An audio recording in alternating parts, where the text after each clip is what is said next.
16 तारीख से मध्य प्रदेश में भी टीकाकरण का ये महाअभियान प्रारंभ हो रहा है। जो बातें अभी सुलेमान जी ने बताई मैं दोहराना नहीं चाहता। 150 स्थानों पे होगा, कैसे होगा ये भी उन्होंने बताया। लेकिन मैं एक बात आपको कहना चाहता हूं,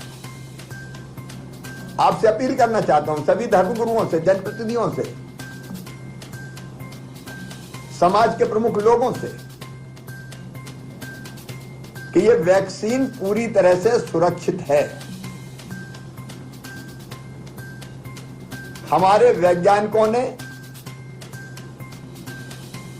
हर कसौटी पर इसको कस के देखा है। ये पूरी तरह सुरक्षित है, प्रतिरोधात्मक है। इस वैक्सीन के लगने के बाद निश्चित समय है उसका, एंटीबॉडी बनेगी। और बनेगी का मतलब ये नहीं कि अभी वैक्सीन लगी और सोचा कि अब बन गई एंटीबॉडी। जैसा भी आपको बताया सुलेमान, पहला डोज लगेगा, उसके बाद 28 दिन बाद दूसरा लगेगा, और दूसरे डोज के 14 दिन बाद एंटीबॉडी बनेगी। अब ऐसा भी नहीं हो कोई लगवाए वैक्सीन और सोचे कि नहीं अब मैं तो पहलवान हो गया, सुरक्षित बिल्कुल। उसमें निश्चित समय लगेगा एंटीबॉडी बनने में। तो हमको ये एजुकेट करना पड़ेगा, एक सुरक्षित है, सेफ है, हर कसौटी पर हर कसौटी पर कसा गया है, और फिर देश ने इसको लगाने की अनुमति दी है वैज्ञानिकों ने। इसलिए कोई भ्रम, कोई अफवाह उड़ाने की कोशिश हो सकती है। जो ऐसा करेगा वो समाज का बड़ा नुकसान करेगा। कि कोई भी ये नहीं सोच सकता कि कोई पूरी तरह से सुरक्षित ना हो और कोई वैक्सीन लगा दी जाए। बहुत सोच समझ के, जांच के, परख के फिर यह फैसला हुआ कि ये दोनों वैक्सीन, कोविशील्ड और कोवैक्सीन, इन दोनों का चयन किया गया। इनकी विशेषता भी सुलेमान जी ने आपको बताई है। और अब इसको लगाने का अभियान प्रारंभ होगा। अब सवाल मन में उठ सकता है,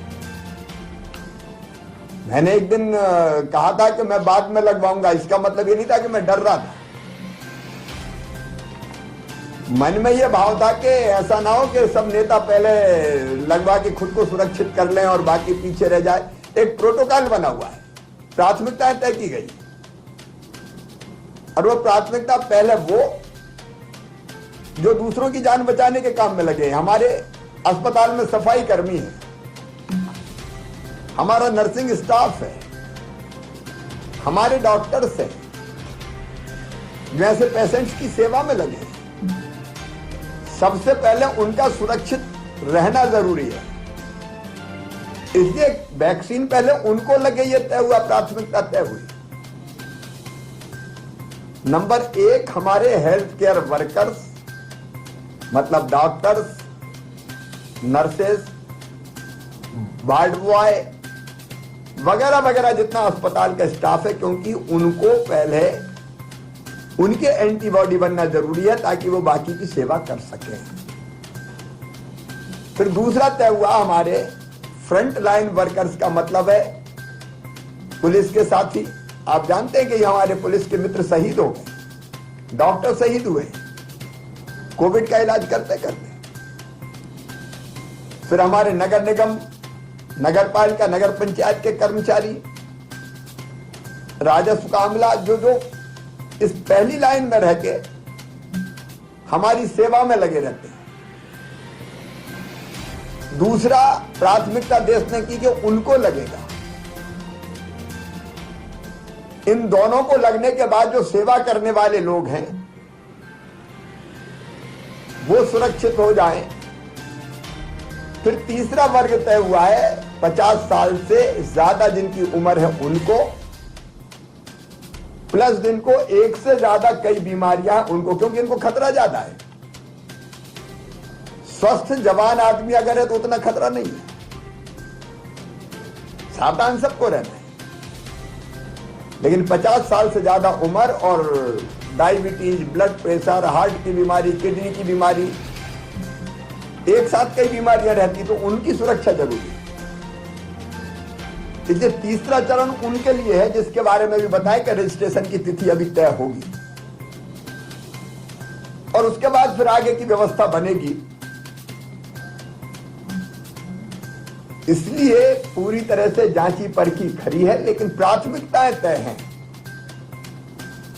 इसलिए पहली प्राथमिकता उनको जो सबकी जिंदगी बचाते हैं और कोई कारण नहीं। तो मेरा पहला निवेदन सभी धर्मगुरु गणों से, जनप्रतिनिधियों से और जिला प्रशासन से यही है कि इस स्थिति को साफ करें। एलर्जी की बात अभी बताई, छोटी मोटी एलर्जी, जब चेचक का टीका लगते थे तब भी हल्का फुल्का किसी को बुखार आ गया, किसी को कोई छोटी मोटी और परेशानी हो गई, ये टीकाकरण में होता है। और वैसे अवसर पर क्या करें उसकी पूरी व्यवस्था की गई है। आधा घंटा इसलिए रुकने का कोई एलर्जी तो नहीं है, लेकिन ये बात पक्की है कि इससे हम सुरक्षित हो जाएंगे कोरोना से। और इसलिए इस महाअभियान में मैं आपको अपील करता हूं, किसी तरह के भ्रम में ना रहें। कोई अफवाह फैलाए तो उसको समझाएं कि भाई ये गलत काम कर रहे हो। तो कम से कम कुछ मुद्दे तो ऐसे हो जिसमें पूरा देश एक साथ खड़ा है। प्रधानमंत्री जी ने मुख्यमंत्रियों की बैठक की थी वीडियो कॉन्फ्रेंसिंग के माध्यम से, और सब दलों के मुख्यमंत्री शामिल थे। और हर एक मुख्यमंत्री ने किसी भी पार्टी का हो यही कहा कि नहीं ठीक है। आम सहमति सबने व्यक्त की थी। अब आप जानते हैं कि जो हमारे चरण तय हुए हैं उनमें 4,17,000 लोग जो हेल्थ केयर वर्कर वो पहली श्रेणी में आते हैं, उनसे हम प्रारंभ कर रहे हैं। और जैसा डिटेल सुलेमान ने बताया, मैं नहीं दोहराऊंगा। उस क्रम में टीकाकरण होता चला जाएगा। हमारे पास 5,06,000 डोज हमको प्राप्त हो गए, लेकिन एक सावधानी में दोहराना इसलिए चाहता हूं कि ये लगेगी तो 10 को एक साथ लगेगी, एक साथ मीन्स एक के बाद एक। वाइल में 10 डोज है, ऐसा नहीं कि 3 आ गए, 3 को लगा दिया और फिर वो खाली रही, वो खराब हो जाएगी। इसलिए 10 की संख्या हो जाए तब वैक्सीनेशन शुरू करें। और कोई ऐसा भी ना सोचे कि बिना रजिस्ट्रेशन के चले आए, आज मैं लगवा लूं, वो नहीं हो पाएगा। इसलिए पहले से समझाया कि भाई रजिस्ट्रेशन जिनका हुआ है उस क्रम में, उस नंबर में, अपना नंबर आने पर ही हम वैक्सीनेशन के लिए आएंगे। इसमें कोई सोर्स, सिफारिश कि चलो ये आ गया अब इसको लगवा दो, कोई फोन, ये काम नहीं करेगा। जिसका रजिस्ट्रेशन है उसी क्रम में नंबर आते चले जाएंगे और वैक्सीनेशन होता चला जाएगा। तो ये ना सोचे कोई कि चलो आज मुख्यमंत्री से फोन करवा लेते हैं, पहले लगवा लेते हैं। रजिस्ट्रेशन जरूरी है। और पहले जो 2 प्राथमिकता समूह उनका रजिस्ट्रेशन हो गया पूरा, उसी क्रम में उनको लगेंगे। और तीसरा जो 50 साल से ऊपर और विभिन्न बीमारियों वाला, उसका रजिस्ट्रेशन शुरू होगा, उसकी जानकारी आपको दी जाएगी।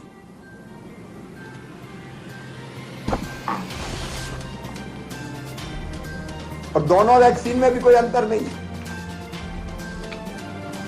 कोई ये कह सकता है कि ये कोविशील्ड अच्छी है कि कोवैक्सीन अच्छी है, कोई अंतर नहीं। दोनों के समान असर होते हैं। इसलिए कोई सी लगे कोई अंतर नहीं पड़ता। जिला कलेक्टर्स को और पूरे अमले को भंडारण का, परिवहन के, हैंडलिंग के क्या करें क्या ना करें, इसके विस्तृत निर्देश दिए गए। तो वो सावधानी आप पूरी रखें। मैं इतना ही कहना चाहता हूं कि मुख्यमंत्री सहित मेरे दोनों मंत्री साथी बैठे हैं, पूरी टीम बैठी है, स्वास्थ्य मेडिकल एजुकेशन विभाग की और चीफ सेक्रेटरी से लेकर सारे अधिकारी नीचे तक के, हम सब नीचे तक का अमला, पूरा प्रशासन कटिबद्ध है इस अभियान को सफल बनाने के लिए। एक महाअभियान है, लेकिन आपका सबका भी सहयोग चाहिए। आपके सहयोग से ही अभियान पूरा होगा, निर्विघ्न संपन्न होगा। इसलिए मुझे लगा कि अभियान शुरू होने के पहले मैं आपसे अपील करूं, प्रार्थना करूं, विशेषकर धर्मगुरुओं से, जनप्रतिनिधिगणों से, कि आप जो माहौल बनाएंगे सकारात्मक, उस बने माहौल के कारण ही हम कोरोना का ठीक ढंग से मुकाबला कर पाए। और आपके सहयोग से ही हम इस अभियान को सफल करेंगे। जैसा एसीएस ने बताया कि छोटी मोटी एलर्जी कोई हो सकती है, तो उसके भी पूरे उपाय, उसकी जानकारी भी आपको दी गई है। अगर टीकाकरण के दौरान कोई भी नकारात्मक संदेश या उस तरह की गलतफहमी की बात होती है, तो उसको पूरे तथ्यों के साथ रखें। जिला प्रशासन की और हेल्थ मेडिकल एजुकेशन डिपार्टमेंट की यह जवाबदारी है। और मीडिया के मित्रों से भी मैं अपील करना चाहता हूं कि इस तरह की कोई खबरें या टेलीविजन पर प्रसारण भ्रम फैलाने वाला, गलतफहमी पैदा करने वाला, जो इस अभियान को नुकसान पहुंचाए, मेरा उनसे भी आग्रह कि ऐसी कोई खबर, ऐसा कोई वातावरण ना बने, वातावरण सकारात्मक बने। मैं फिर कह रहा हूं, पूरी तरह से सुरक्षित है, तभी हमारे वैज्ञानिकों ने अनुमति दी है। और मुझे पूरा विश्वास है कि कोरोना को समाप्त करने के लिए हम सब एक हैं, मिलकर सब साथ काम करेंगे, मिलकर चलेंगे। और प्रधानमंत्री जी के नेतृत्व में मध्य प्रदेश की धरती पर भी कोरोना का पूरी तरह से सफाया करेंगे, ताकि जनता सुरक्षित हो सके और हम आम जीवन जी सकें। एक बार मैं फिर आप सबसे सहयोग की अपील करता हूं। मकर संक्रांति की शुभकामनाएं भी देता हूं और भगवान से भी प्रार्थना करता हूं, जो जिस रूप में उसको माने, कि हमारा यह अभियान सफल हो। हम परिश्रम की पराकाष्ठा, प्रयत्नों की परिसीमा करेंगे और कोरोना बीमारी को हम समाप्त कर पाए। यह बताए कि सफाई कर्मी को पहला टीका लगेगा, अंतिम पंक्ति में जो है उसको पहले, उसी हिसाब से इस अभियान को पूरा करेंगे। आप सबको बहुत बहुत धन्यवाद। नमस्कार।